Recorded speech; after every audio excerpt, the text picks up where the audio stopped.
میں کچھ دن پہلے ایک جگہ تعزیت اور ڈرتا ڈرتا گیا تعزیت کرنے. پرانے جاننے والے تھے, دوستوں کا رشتہ تھا, تو میں ایک ہی بیٹا تھا, تو وہ مجھے پتا چلا کہ ٹرین ایکسیڈنٹ میں انتقال کر گیا. تو میں ڈرتے ڈرتے گیا کیونکہ معاملہ مشکوک تھا. اور جب میں تعزیت کے لیے اندر پہنچا تو ہمارے جو انکل تھے, جن کا میرے دوست تھے, وہ ان کے کچھ عزیز کہنے لگا کہ حضرت جی آپ کے ساتھ والے باہر جا سکتے ہیں؟ تو میں نے کہا چلے جاتے ہیں. میں دوستوں کو گاڑی میں بھیج دیا, اور جب میں نے اس سے بات چیت کی, کہنے لگا میرا بیٹا ایکسیڈنٹ تو میں نے بنایا ہے, وہ تو خودکشی کر کے مرا ہے. شادی کے 11 سال بعد خدا نے ایک بیٹا دیا تھا, اور مجھ سے غلطی یہ ہوئی, میں نے کہا میرے بیٹے کو تکلیف کوئی نہ آئے. اس کے منہ سے جو نکلا میں نے اسے دیا, جو اس نے مانگا میں نے دیا. کہتا ہے جو شخص 16,000 مہینے کا کمائے اور بیٹے کو 40,000 کا موبائل خرید کے دے, کہتا ہے میں نے ہر سہولت اسے دی. پھر ایک امیر کی لڑکی سے یونیورسٹی میں پڑھتے ہوئے اس کا تعلق بنا. بچی کے میسج بھی میں نے اپنے موبائل, اس بچے کے موبائل میں دیکھے, اور اس لڑکے نے جو میسج سینڈ کیے وہ بھی میں نے دیکھے. پھر میں گھر پہنچ گیا, میں نے بیٹے سے منتیں کی کہ بیٹا وہ ہمیں رشتہ نہیں دیں گے, ہماری برادری بھی چھوٹی ہے اور ہمارے جیب میں پیسے بھی کوئی نہیں. پھر میں ان کے گھر گیا, بیٹا نہ مانا, اور میں نے اس شخص کو بلا کے کہا تیری بیٹی کے میسیج ہیں, خدا را خیال کر, اور تیرے تو 7 بچے ہیں, میری گود میں تو ایک ہی پھول کھلا ہے, میں کدھر جاؤں, خیال کر. اس نے کہا دوبارہ تو نے نام لیا تو ایسے کیس میں باپ بیٹے کو پھنساؤں گا کہ ساری زندگی نکل نہیں سکو گے. نے کہا میں نے بیٹے سے کہا کہ بیٹا میں نے پگڑی تک رکھی ہے پر مجھے رشتہ نہیں ملا, تو باز آ جا. کہنے لگا 3 راتیں میرا بیٹا سویا نہیں, اور مجھے کہنے لگا حضرت جی وہ 4تھی رات سویا ہے تو دوبارہ اٹھا نہیں. مجھے کہنے لگا مجھے اجازت دو کہ میں اس بیٹی کو بھی قتل کر دوں اور اس کا باپ بھی قتل کر دوں, میرا تو گھر اجڑ گیا نا. وہ کہنے لگا میں کبھی کبھی دوستوں کے پاس جا کے رات گزار لیتا ہوں اور میں اپنے دل کو سکون دے لیتا ہوں, لیکن اس کی ماں اس کے جوتے سینے سے لگائے پھرتی ہے, اس کی اماں اس کے پرانے کپڑے لے کے سینے سے لگائے پھرتی ہے. کہنے لگا حضرت جی کوئی کوشش کرو, کوئی دعا کرو کہ اللہ مہربانیاں کرے. میں کہہ تو نہیں سکا ان سے, لیکن میرے دل میں خیال آیا کہ کس نے کہا تھا کہ بچہ یونیورسٹی میں کو ایجوکیشن میں داخل کراؤ, کس نے کہا تھا کہ اس کے ہاتھ میں آگ کا انگارہ دو. میرے دوست, آپ تیز آنچ تیز آگ جلا کے اس کے قریب مکھن رکھو, اور پھر مکھن سے کہو کہ ڈلنا نہ, پھر مکھن سے کہو کہ پگھلنا نہ. بھئی تیز آگ قریب جلا دی اور تو کہتا ہے پگھلنا, یہ کیسا ممکن ہے؟ ہو سکتا ہے؟ بولیے نا, ہو سکتا ہے؟ لڑکا اور لڑکی کٹھے کالج میں پڑھیں, ایک کمرے میں رہیں, ایک چھت کے نیچے رہیں, ایک دوسرے کو دیکھیں, نام جانیں, فون نمبر پاس ہو, اور پھر کہنا کہ تم عشق کا چکر نہ لڑانا, کیسے ممکن ہے؟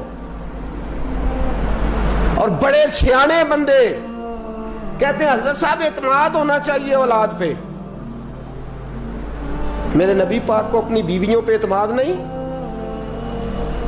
عبداللہ ابن مکتوم نابینے سے ابھی آئے ہیں تو حضور نے فرمایا پردہ کر لو. حضور کو اعتماد نہیں؟ مصطفیٰ سے پاک گھر کسی کا ہو سکتا ہے؟ فرمایا پردہ کر لو, نقاب ڈالو. سونے وہ تو نابینا ہے, فرمایا تمہیں تو نظر آتا ہے نا, ڈالو نقاب. یہ اعتماد ہونا چاہیے. یہ کیسا اعتماد ہے کہ تو تیز آگ جلائے اور مکھن قریب رکھ کے اعتماد کر, یہ کیسا اعتماد ہے؟ ایک حدیث سنانے لگا, زندگی بھر بھولنا نہ, دل کی تختی پہ لکھنا یہ روایت. توجہ ہے آپ کی؟ جاگ رہے ہیں؟ باہر والوں کو میری بات کی سمجھ آ رہی ہے؟ حدیث سنانے لگا ہوں, ابن حجر اسقلانی حدیث لائے ہیں. رسول پاک صلی اللہ علیہ وسلم نے فرمایا جہاں مرد اور عورت اکیلے ہوں وہاں تیسرا شیطان ہوتا ہے. یہ تو پہلے بھی سنے ہوں گے نا اتنے لفظ، اس سے آگے ہیں ابن حجر حدیث کے لفظ لائے.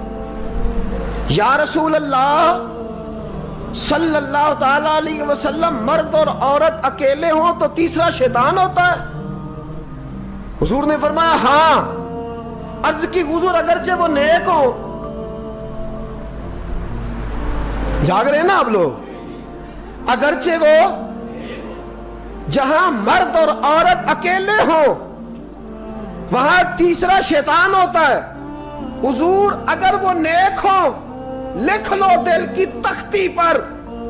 میرے رسول نے فرمایا اگر عیسیٰ کی ماں مریم بھی ہو اور زکریا کا بیٹا یحییٰ بھی ہو تو میں ان دونوں کو بھی اکیلا بیٹھنے کی اجازت نہیں دے سکتا.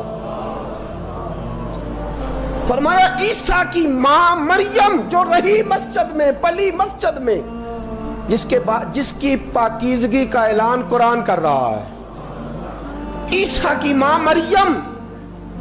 اور فرمایا یحییٰ صرف نبی نہیں، نبی کے بیٹے بھی ہیں، زکریا بن یحییٰ. فرمایا اگر یہ دونوں بھی ہوں، ایک نبی ہو اور ایک ولی ہو، مریم اور یحییٰ بھی ہو، مریم اور زکریا بھی ہو، فرمایا میں ان کو بھی اکیلے بیٹھنے کی اجازت ہے. تو کس نیکی اور پرہیزگاری کی بات کرتا ہے؟ تو کیسا پیر ہے اس کے پاس تنہائی میں بیٹھ کے بی بی اپنا دکھڑا سنا رہی ہے؟ تو کیسا مفتی ہے؟ اٹھا کے لے جا طریقتیں شریعتیں اور جا کے سنبھال لے اپنے جبہ اور دستار میں. وہ کوئی جبہ اور دستار نہیں، وہ گند ہے. اس لیے کہ جو نبی مریم سلام اللہ علیہا کو نبی کے پاس بیٹھنے کی اجازت نہیں دے رہے، وہ پیر کس بات کی مولی ہے جو بیبیوں کو بغیر پردے کے سامنے بٹھاتا ہے؟ اور تنہا بی بی کہتی ہے میرا دکھ سن لے، کس نے اجازت دی ہے؟ اور پھر کہنا تماشا لگ گیا، سٹنڈ لگ گیا. یہ شریعت بیان کر رہا ہوں، رسول اللہ کا فرمان بیان کر رہا ہوں، اور اس سے آگے ہمیں کسی دلیل کی ضرورت بالکل نہیں ہے. پتہ نہیں باپ کو کہ میرا بیٹا کیا کر رہا ہے. اندھی ہے وہ ماں جس کی بیٹی سارا دن نیٹ پہ بیٹھی رہتی ہے، اس کو خبر نہیں کیا ہو رہا. اور جب آگ گلے تک آتی ہے نا، داڑیاں جب جلنے لگتی ہیں تو ہمیں خیال آتا ہے یہ کیا بن گیا. اور جب ماں کا دوپٹہ کھینچنے لگتا ہے نا سگا بیٹا کہ چل میرا رشتہ مانگ، پھر اس کو پتا چلتا ہے کہ یہ تو معاملہ ہی بڑا خراب کر لیا میں نے. میرے دوست، جوانی زیادہ پیسے کمانے کا نام نہیں. اگر تو قیمتی کپڑے پہنتا ہے تو تو جوان نہیں. تو 50 کلو وزن بائیں ہاتھ سے اٹھا لیتا تو تو جوان نہیں. اگر تو ڈگریوں کا ڈھیر لگایا ہے اور تیرا دراز اور الماری بھر گئے ہیں تو تو جوان نہیں. اور اگر تو نے اپنے خاندان اور معاشرے میں اونچا افسر بن کے نام کما لیا تو جوان نہیں. جوان اس کو کہتے ہیں جس کی جوانی پاکیزہ ہوتی ہے. جوان اس کو کہتے ہیں جس کی نظر جھکی ہوئی ہوتی ہے. جوان اس کو کہتے ہیں جو حیا کا پتلا ہو. جوان اس کو کہتے ہیں جو شرم کا پیکر ہو. جوان اس کو کہتے ہیں جس کی نظر سے معاشرے کی بہو بیٹیاں بچی ہو. جوان وہ ہوتا ہے، جوان بھی ہو پاکیزہ بھی ہو.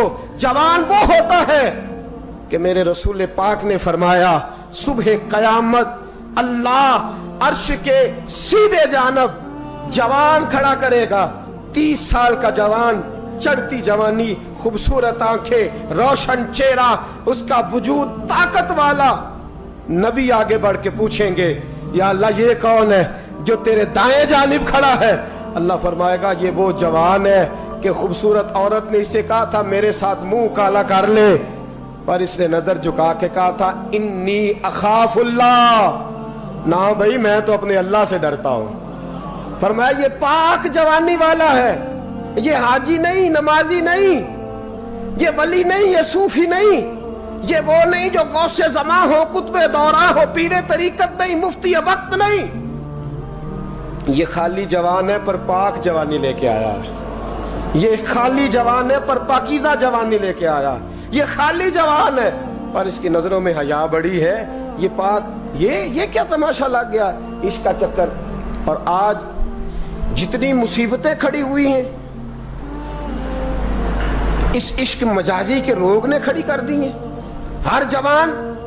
ہمارا ایک بچہ تھوڑے دن پہلے اس علاقے کا محمد طیب نام کا شہید ہو گیا.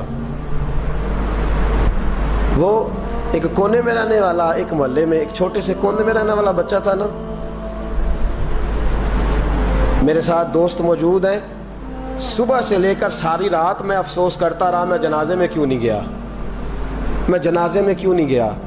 وہ بچہ پاک فوج کا وہ شہادت اختیار کر گیا تو فخر سے سر بلند کر گیا اپنا. لیکن جو بی بی کے لیے ساری رات روتے رہتے ہیں وہ شہید ہو سکیں گے؟ جو ساری رات ٹھنڈ میں کھڑے ہو کے عورت کے ساتھ گفتگو کرتے رہتے ہیں اور جو سارا دن دل میں گند رکھتے ہیں بی بی کے لیے, ان کے ہاتھ میں تلوار آئے گی؟ یہ بہو بیٹیوں کی عزتیں بچا سکیں گے؟ عافیہ صدیقیہ جیلوں میں جل گئی امریکہ کی, اور وہ جب بھی خط لکھتی تھی کہتی تھی کوئی محمد بن قاسم نہیں بچا, وہ کہتی تھی کوئی شہاب الدین غوری نہیں بچا. اور وہ جب بھی, اب تو خیر اس کا ذہنی توازن ہی کام کرنا چھوڑ گیا, وہ بی بی جب بھی خط لکھتی تھی نا اہل پاکستان کو تو کہتی تھی پاکستان والوں بتاؤ کیا تمہارے اندر کوئی بھی خالد بن ولید کا ماننے والا نہیں؟ کیا کوئی نہیں تمہارے اندر جو علی کے نام کا نعرہ لگانے والا ہو؟ کوئی نہیں بچا جو فاروق اعظم کی سیرت کو فالو کرنے والا ہو. کوئی لاؤ جس کے ہاتھ میں تلوار ہو اور مجھے سمجھ آئے کہ یہ وہ ہے جو حسن اور حسین کا نام لینے والا ہے. کوئی نہیں بچا. اس لیے کہ گندگی دماغ میں, گندگی دل میں, گندگی روح میں تو اس کام کے لیے آیا تھا.